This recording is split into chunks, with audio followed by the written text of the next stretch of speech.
Well, I've got something interesting. This is an ultra power oil filter. I saw it on Rockauto's website. I was buying some parts, so I decided, hey, let's grab that and see what that one is like. Sure Filter Technology, Automotive and Company, California, USA. So I'm guessing this is made in the USA, but I am not sure. Ha! Isn't that a good pun? Sure. But the inside of it, it looks pretty nice. I'm guessing it looks nice. It looks standard type of filter. And honestly, I thought this thing had plastic all around it. Is it so shiny? But we'll give her a try here. Pull off this rubber gasket. And let's see here. There is 1, 2, oh, there's 5 threads. 5 threads to hold this filter on. And I'm sure by the way, this thing was very cheap on Rockauto. This was one of the cheapest filters you could get. And it says it's an ultra power, but look, it's a Sure filter since 1976. So ultra power they slap on it. So we're gonna cut her open and we're gonna give her a try. It's a pretty big filter. I know what it's for, but didn't care what it was for. This is actually for my Ford Freestyle, but I would probably never run this in it until I open it up and see how well it's made. I'm hoping it's made well. But we'll know right away after I cut this thing open.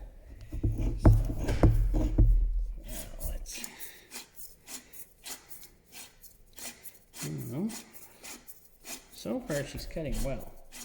Like I said, I think this is made in the USA, probably in California somewhere, or wherever they get their filters made, but I am sure it is an American-made filter. Never looked it up, didn't check, so but we're gonna see how good it is. I believe this was under $2 for me to buy at Rockauto. So I just said, yeah, let's get her. And she's already cutting through, but I'm pretty sure. And she's through. Okay, and she cut through pretty good because, well, I do have a new cutting wheel on here.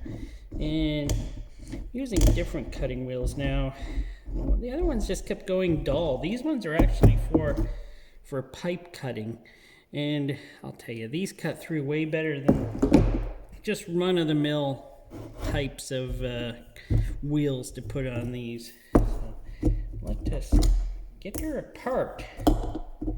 Okay, well, here is the anti-drain back, and it is just your usual rubber anti-drain back, so nothing special there. We already said it had 5 threads, so that's good. Nice big holes, like 6 big holes here for the oil to go through. So far, this isn't that bad of a filter, and it was a little bit of trouble to get the, this did fit quite snug. As you can see, they don't have any indentations on the filter, but on the rubber here, they have indentations to hold it tightly against the sides. So that's actually a pretty good thing.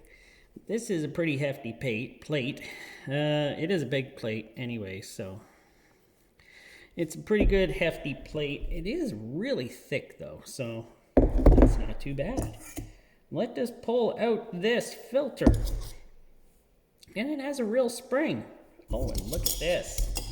It has a spring holder on the bottom, so you're not just against the canister, you're against this little plate on the bottom. Oh, they're winning me over already with their simplicity here, yet it's just winning me over. And oh, it does have an anti-drain, or not an anti-drain. It has a bypass valve in it. Not that that probably matters as much. So far, this filter does not seem that bad for a cheap filter, especially if you change your oil often. let us check this case first. Actually, that is not as thin as I thought it was. Like I said, I changed the wheel and it cuts through a lot quicker now, so it's hard to judge how thick these are now. This is actually pretty hefty. That's not a bad one. Well, let's take a look here. The plates are, well, they look okay. And it does have the metal strip to hold the filter together. That's very good. But let me cut off the filtration and we'll get a better look at that next.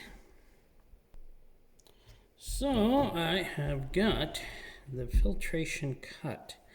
Let me grab this pliers and get that strip off, which was held on there pretty nice. Plus, let's see here. Come on. There, I use my pliers again. The strip was there, but I'll tell you right now, no, they didn't glue the strip together plus have the, so that is actually okay. So it doesn't have to be. Cut here to get through the rest of this filter that you can't get to because there's a metal strip, but thank goodness there is a metal strip. Okay, let us see. Did I not make it through everything? Wow. This is a thicker filter, and that's probably a good thing. Thick is better.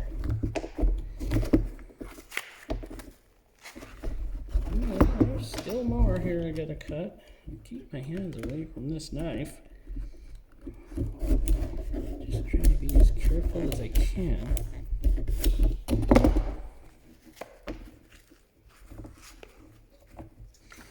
Okay, there's more.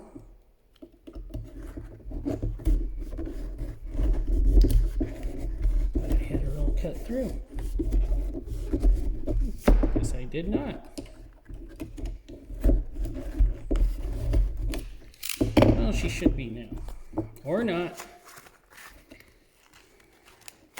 There we go. Well, let's take a look at the inside casing here. It's very nice metal. It's well built. Well, it's still well built. Yeah, they used a good amount of glue to hold it all together. Don't know how that glue that well would stay after it's been through a couple of hundred cycles of hot oil running through it, but yeah, it looks fine to me. It does look fine. And this is a thicker type of paper. So it is pretty thick of a type of paper. And it doesn't feel like cheap paper. That's the thing. And it does rip like it's thicker type. So I would say this does a fine job of filtration. And wow. Yeah, I'm actually kind of shocked at this. This cheap filter that costs about $2 or less is built as well as it is. So I would see no problem for me using this filter, and they're cheap enough. If I was running it on just like, well, actually my Ford or any of the other things I have, yeah, I would probably have no problem running this on any of those vehicles. And definitely for the price, this is a bargain. This is definitely a bargain. As you can see, they're pretty deep pleats, so they go back far, and they stretch out pretty. There's a lot of filtration here, even though I didn't think it was as tall as it should have been, but there's a lot of filtration in this one, and I think it would work out just fine. And yeah, I'd use it, and well, I give this one a pass. Didn't think I was going to, but yeah, I give it a pass. All right, thanks for watching.